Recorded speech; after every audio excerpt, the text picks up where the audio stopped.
Брат, маған қарызға 100 мың бере тұрш, бір айда қайтарам деп сізден қарыз сұраса, сізде екі ой туындауы мүмкін. Біріншісі, Алла разы болсын, көмектесейін, аяққа тұрып кетсін деген.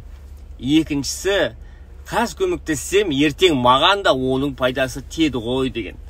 Осы екінші ой туындаса, сіздің ниетіңіз ертең одан пайда табу. Сізді миллионер ететін 23-ші қадам, ниет пен пейіл. Біреуге бір жақсылық жасай отырып, одан кері еш нәрсе күтпесеңіз, сіз екі есе ұтасыз. Біріншісі діни тұрғыда, екіншісі ертең ол кісі сіздің күткен жақсылықты қайтарады ғой деген сеніміңізді ақтамаса да, көңіліңіз бір жайда.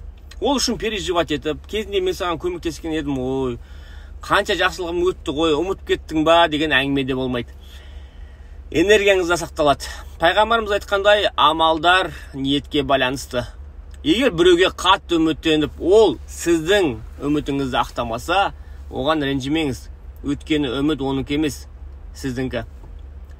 Мен бір жігіт таним, өте пайдақор еді. Туысына, танысына көмектесе де, амалдарын бір очко жинау үшін, ертең бір отырыста болсын, сол жақсылығын бір айтып естіп қалу үшін жасайтын. Бір кезде мен бүгіннен бастап өзгерем деп шешім қабылдады.